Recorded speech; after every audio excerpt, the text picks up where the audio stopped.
I still remember the exact moment my entire world shattered. It was a rainy Thursday evening.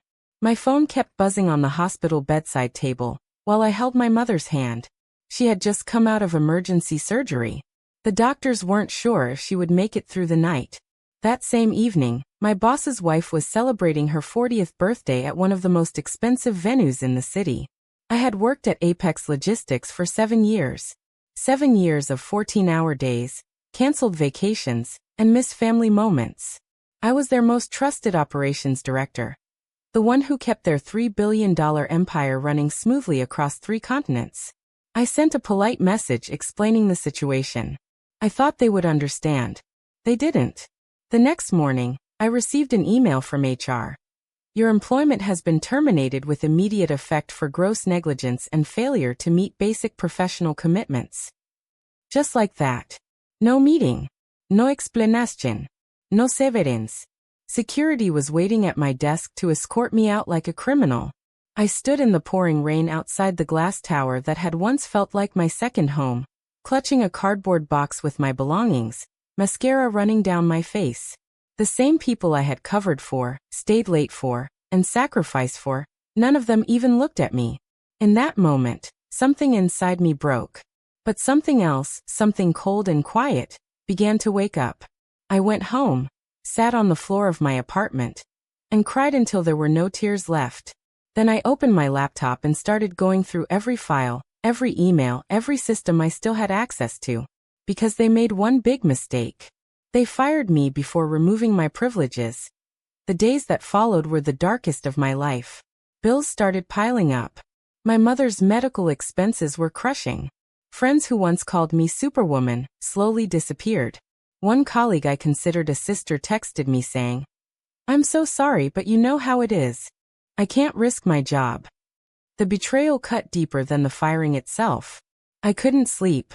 Every night I replayed that email in my head. Gross negligence. Because I chose my dying mother over a birthday party. But as the pain settled, clarity came. I started noticing things I had ignored for years. How the company was cutting corners on safety. How millions in profits were being moved through suspicious offshore accounts. How my former boss, Richard Harlan, was living like a king while treating every employee as disposable. I had built their entire Southeast Asian logistics system from the ground up. I knew every backdoor, every weakness, every hidden dependency. I knew which ports, which warehouses, and which digital systems kept that $3 billion machine breathing. For 3 months, I worked in silence. No one knew what I was planning. I wasn't angry anymore. I was focused. I reached out to a few trusted former colleagues who had also been mistreated. I gathered evidence. I mapped out every critical node in their supply chain. And then I waited for the perfect moment. That moment came on the anniversary of the day they fired me. At exactly 6:17 a.m., their entire system went dark. Not just one warehouse. Not just one country. All of them. Containers worth hundreds of millions sat frozen at ports across Asia and Europe. Automated systems that controlled temperature-sensitive cargo began failing one by one.